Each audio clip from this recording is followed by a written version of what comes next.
dia sudah benar-benar jadi ya, sudah benar-benar lapuk. Dan ini sangat remah sekali ya.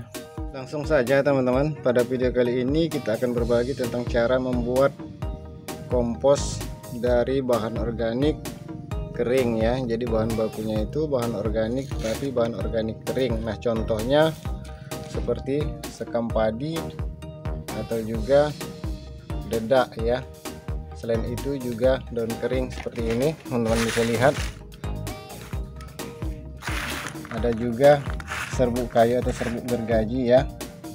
Nah berbeda dengan bahan organik basah seperti daun basah atau daun hijau, atau juga sampah rumah tangga maupun kulit buah ataupun buah-buah busuk ya. Jadi berdasarkan pengalaman saya itu caranya berbeda. Nah pada video kali ini saya akan berbagi tentang bagaimana cara membuat kompos dari bahan organik kering berupa sekam kayu atau serbuk kayu gergaji ya. Nah ini bekas serutan kayu, kebetulan saya minta di pembuatan posen, pembuatan pintu jendela seperti itu. Gampang sekali mendapatkannya ya teman-teman. Teman-teman tinggal pergi ke tempat pembuatan pintu ataupun jendela, sana pasti melimpah, dan biasanya mereka akan kasih kalau kita minta. Kalaupun itu dibayar paling-paling 2000 perak per karungnya ya. Tetapi di sini kita perlu menghilangkan zat taninnya dulu ya teman-teman. Caranya seperti apa?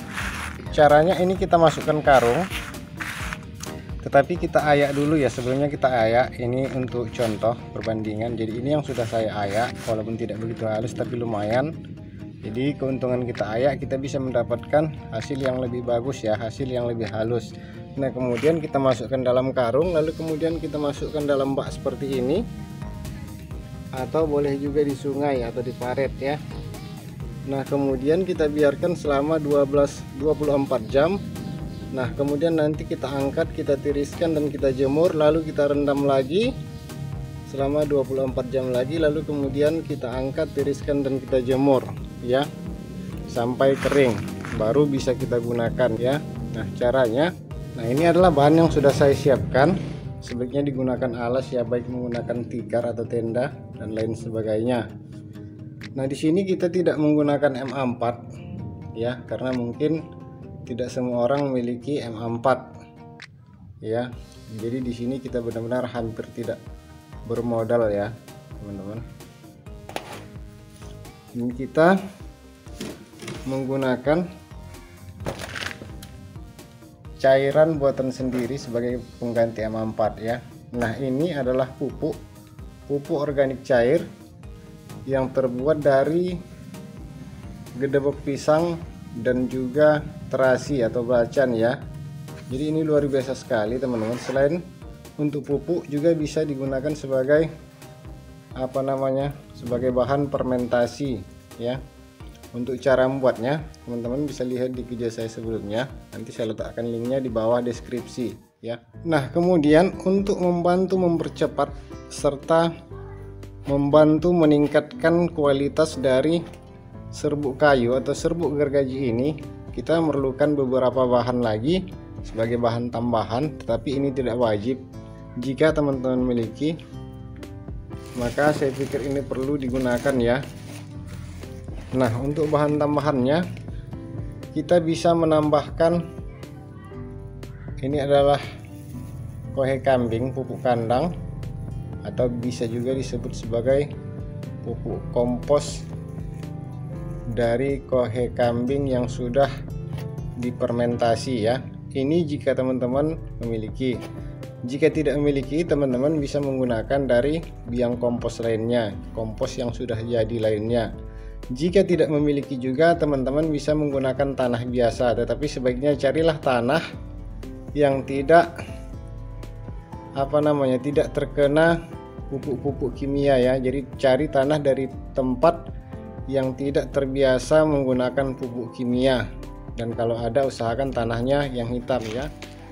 Caranya kita campurkan aja. Untuk ukurannya semakin banyak sebenarnya semakin bagus, Tapi di sini saya menggunakan sekitar 1 ember ya. Untuk perbandingan serbuk kayunya kira-kira 1 karung ya. Ini kira 1 karung, lebih kurang. Jadi intinya semakin banyak kandangnya ini semakin bagus ya teman-teman. Nah kemudian jika memiliki lagi, teman-teman bisa menggunakan sekam bakar ya. Ini sekam bakar mic, sekam bakar yang tidak sempurna ya jika memiliki. Jika tidak memiliki, sebaiknya teman-teman gunakan arang kayu pun boleh. Ini bisa dibuat. Kalau tidak memiliki, tinggal dicari kayu lalu kemudian dibakar dan dihancurkan. Atau teman-teman juga bisa menggunakan abu bekas pembakaran sampah, tapi diayak terlebih dahulu ya. Ini penting sekali.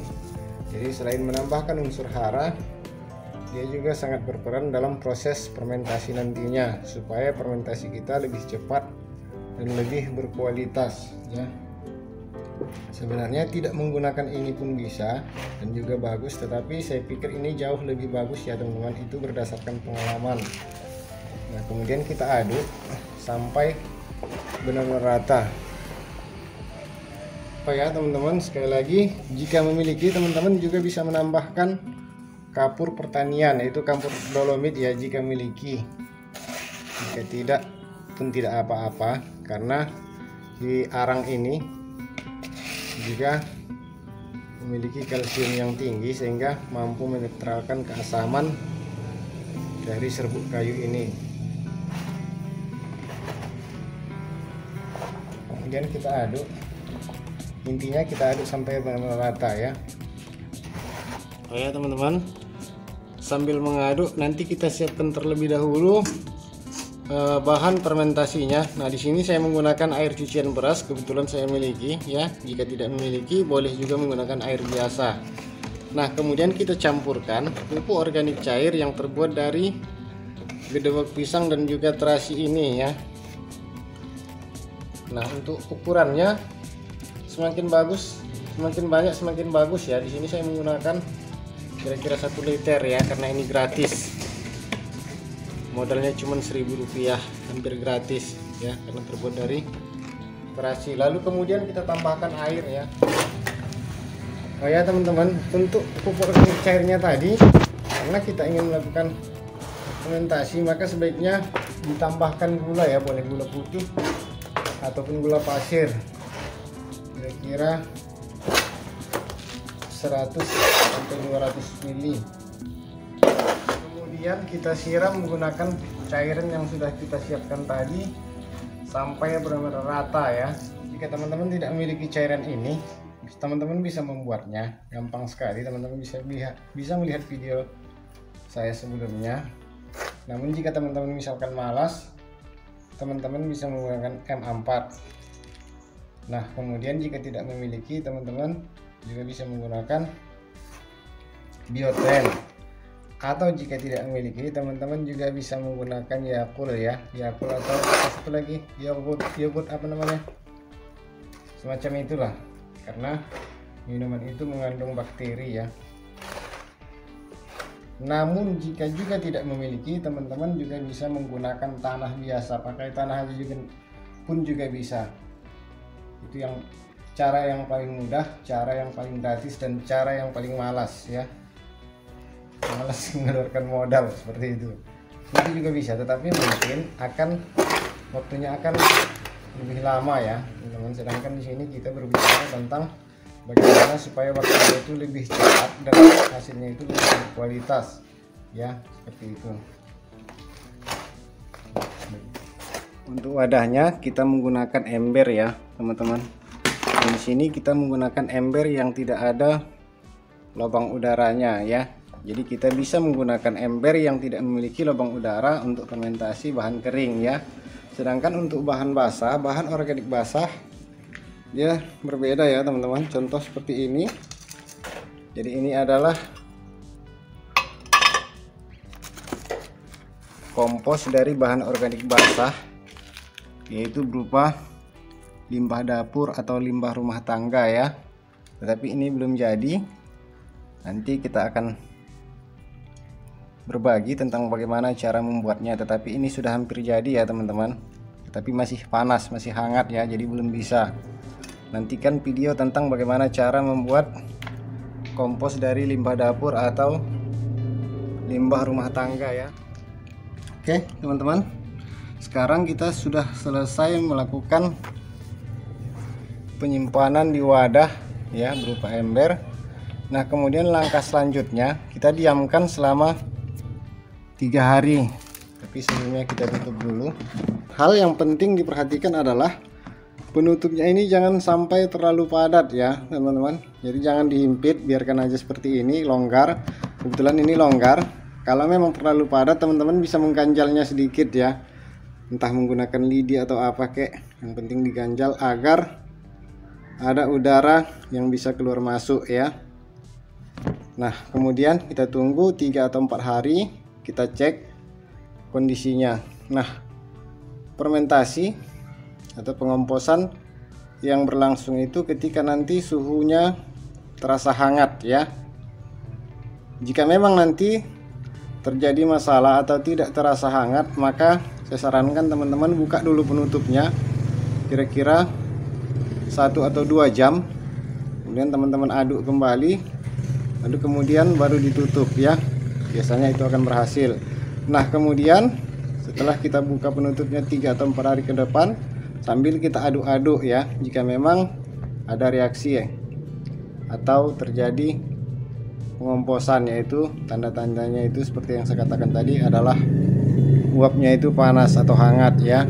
Nah kemudian setelah itu kita tutup kembali, lalu biarkan kira-kira seminggu ke depan. Nah setelah 1 minggu kemudian kita cek kondisi kelembapannya ya. Oh ya teman-teman, untuk kelembapannya jangan terlalu basah ya. Nah jangan sampai mengandung air ketika dipencet seperti ini. Jadi kira-kira antara 40 atau 50% ya kadar airnya. Saya pikir 50 terlalu banyak ya, antara 30 sampai 40% aja. Nah perhatikan, kalau dipencet tidak menimbulkan air ya. Nah teman-teman lihat, jangan sampai menimbulkan air pada saat kita remas seperti ini. Nah setelah itu lakukan setiap 1 minggu sekali pengadukan atau pembalikan, lalu kemudian sambil diperiksa kondisi kelembapannya ya. Jika dirasa terlalu kering, biasanya dia karena uap tadi bisa jadi mengering ya. Jika mengering bisa kita tambahkan air biasa atau menggunakan seperti di awal tadi, baik menggunakan terasi atau juga menggunakan M4 dan lain sebagainya, itu lebih bagus ya. Tetapi jika tidak memiliki, atau juga boleh menggunakan air cucian beras ya teman-teman. Lakukan setiap 1 minggu sekali ya. Biasanya ini 4 minggu atau 1 bulan sudah berhasil ya teman-teman. Tetapi sebaiknya kita biarkan selama 6 atau 8 minggu atau 2 bulan ya. Kita tunggu hasil selanjutnya.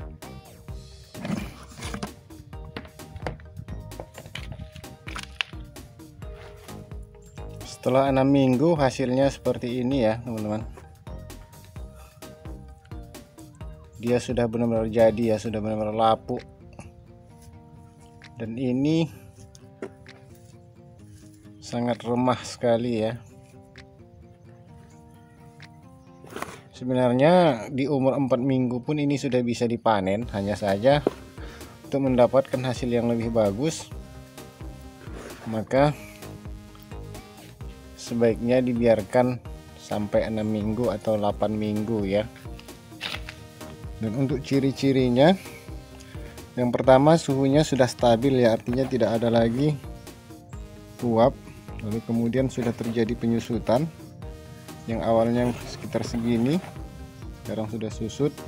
Lalu kemudian teksturnya juga sudah lembut. Nah kalau dipencet seperti ini sudah hampir menyerupai tanah ya.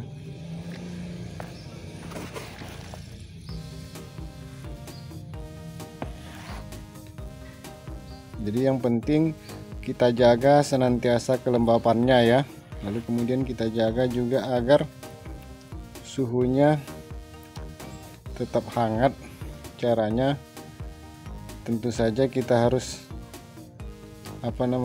menyediakan atau memberi rongga agar udara bisa masuk dan juga bisa keluar ya. Nah teman-teman ya, subur sekali. Nah kemudian untuk cara penggunaannya, kita tabur aja seperti ini.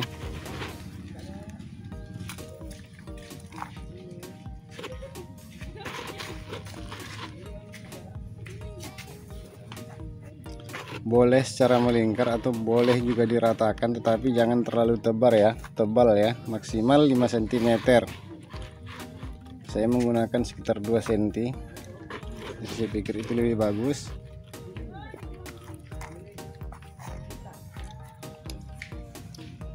Saya pikir hanya itu dulu, mudah-mudahan bermanfaat.